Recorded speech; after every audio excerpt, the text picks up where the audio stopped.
So, good morning guys, no? Pagpasensya nyo na ang itsura natin kasi bagong awas tayo sa higaan, no? So, yung aking asawa ay nasa office. So, ako lang. Today is Monday and wala tayong pasok kasi meron tayong 3 days off. Sabado, Linggo, Lunes. Kasi last week nag-work ako ng 7 days straight. So, nakuha ko siya ng free day. Kaya meron akong 3 days off today. And yes, anong oras na ba? Alas 11 na. And ngayon lang ako bumangon kasi wala namang gagawin. Maybe later punta ko ng city pag tayo sinipag. Kasi you know, ang weather ngayon today is super gloomy ba? Pag na yan, hanggang na yan, laging gray ang weather natin. And nag-init ako ng unfreeze ako ng kanin, no? So, ito na yung last time na ginawa kong pin-research ko na kanin kasi well, magkanin tayo today na may quinoa. So, yun, yung plato ko, hindi yan madumi. Clean yun yung karne kahapon. And then, piprito ako ng itlog na may sausage. So, yun yung breakfast and lunch natin. So, bukas mag-work na ulit tayo. So, tomorrow, tayo? Late shift from 1 PM hanggang 9:45. Hindi ko alam kung bakit ganun yung shift nila, no?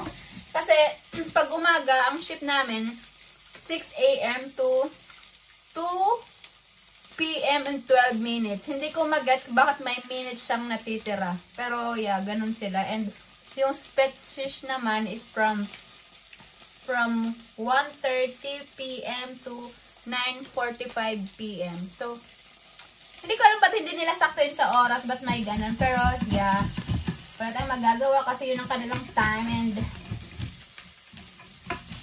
you know, yung itlog ko, hindi siya... Aray ko, mainit pala. Alam nyo ba? Tapos, this week, and next week, last week na namin sa work. So, December, mag-i-school na ulit kami. Tapos, next week, may exam ako ng Tuesday. Yun yung may grades na. Ano siya? Practical exam. Kasi nung last month, meron kaming mga written exam. So, yes, okay naman siya. And next week, yung practical exam, yung may grades siya. So, yung gagawin namin, so, hindi na kami tuturuan ng teacher. Parang na lang kami, yung sariling namin, decision. So, mamimili kami ng pasyente. Mamimili kami ng pasyente kung sino yung aming aalagaan. I mean, halagan yung kasi sa school namin, nasa pa lang kami sa paglilinis ng pasyente. I mean, sa Deutsch ba, Körper waschen, ganyan. Yung pag lilinis ng pasyente. O kung paano mo siya lilinisan, sa mukha, sa katawan, buong katawan, no? Tapos, yung Blutdruckmessen. Ano ba yun? Ang hirap na yan sa English. My God, yung utak ko nila nagpa-function. So, yes, ganun yung natututunan pa lang namin. Kasi nag-start pa lang naman kami. So yun ang magiging basehan sa exam namin kung paano kami sa manual ng pagme-measure ng blood measure? Blutdruckmessen. And yung pulse, tapos yung paglilinis ng pasyente.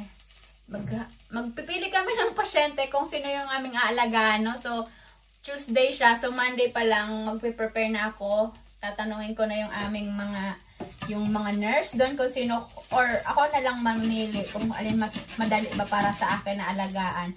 Tapos, meron din kami pinifill upan ng mga papers, information about the patient, kung meron siyang anong sakit niya, ba't siya nasa ospital, kailan siya dumating doon sa stasyon, and yung history ng kasakit niya. So, kailan naman yung fill out Tapos may mga questions din na parang personal. Nasa sayo yun kung pifill upan mo or not. Pero okay lang naman na hindi. Pero yes. Tapos syempre may before yung exam, before tomorrow or today, tomorrow ang exam, so today magpapaalam ka dun sa patient na napili mo kung pwede mo siyang gamitin as a patient for your exam. And syempre kailangan mo ng kanyang statement or kailangan mag-okay siya or not. Kasi if not, then you need to look for another patient.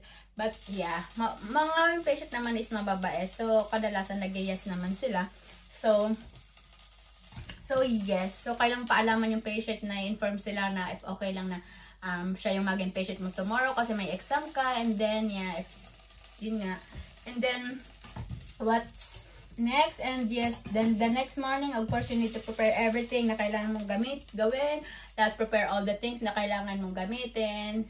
So, yung procedure ba na may mga kasi syempre. So, in reality naman, syempre, pag tapos ka na mag-aral, mag-exam, yung procedure na, ito, kailangan mag-knock-knock,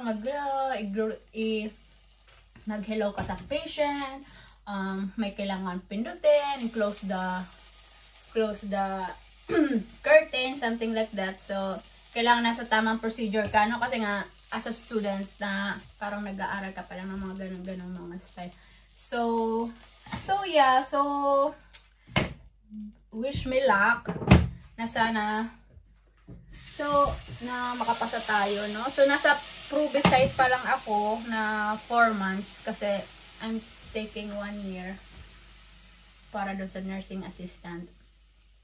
1 year lang siya, and then may 4 months Provicite.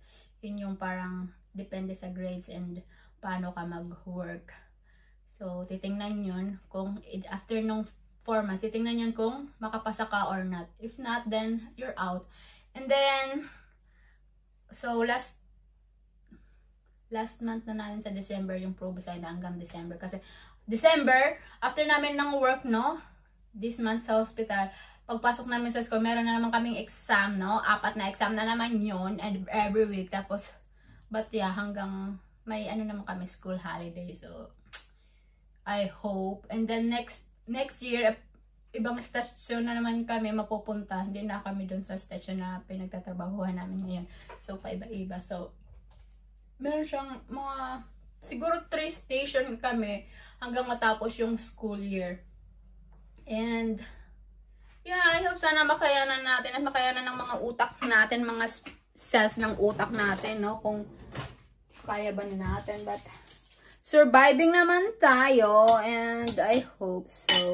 Alam niyo ba, yung grades dito is like 1 to 6. So, yung 6 is like pinakapangit na. It's like bagsak, no? Tapos, yung 5, parang parang 75 sa atin. Tapos, yung 4 naman, yeah, okay din siya. Pero, medyo hindi pa rin siya maganda. Pero, okay pa rin naman. Tapos, yung 3, of course, nice na yon. Like, siguro 80, ganyan. Tapos, yung sunod na number 2 is, of course, very nice yun. Tapos, yung 1, parang, perfect. So, yun. Kain tayo, guys. Kasi, anong oras na? Alas 12 na ng tanghali. So, ito kain natin. Itlog na may hotdog. Kasi, why not, diba? So, wait lang. Kuha ko ng aking toyo na may. Kung toyo man si iba sa atin, meron ako dito. Ito yung ginagamit ko na panglagay-lagay sa kanin, toyo. Pabos na pala to. So, yun. So, that's all. And we'll see kung anong gawin natin today. Pag sinipag tayo, labas tayo na. Pero pag hindi, wag na lang. So, may ubo pa rin tayo. Pero, almost okay na tayo, no? 90% na tayong okay. And, so, kain. May, yung hotdog pala dito. Tingnan nyo. Yung nabili ko is may cheese.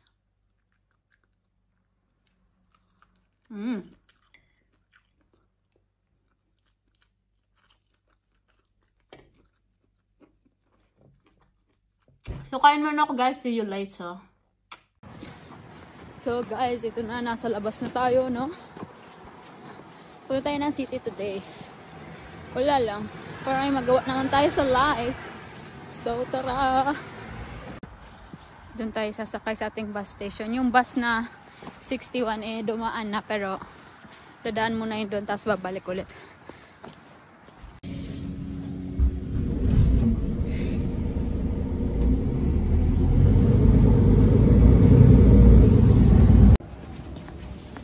So, andito na tayo sa city, no? Tingnan nyo. Mga pauwi na yung mga estudyante.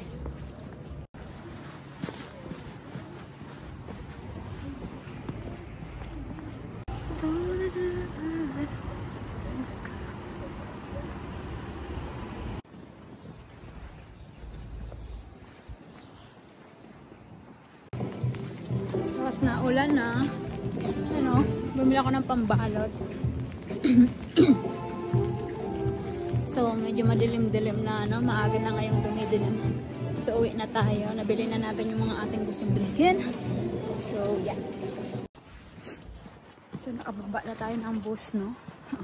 Merong isang matanda doon sa bus na sinakyan ko na parang ano siguro may sira yung ulo niya.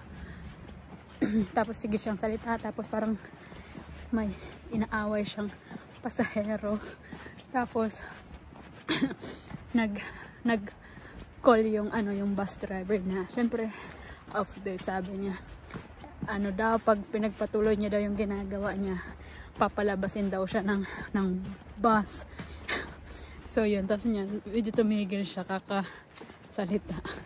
So yeah, andito na tayo sa bahay, no? So that's all for today. See you!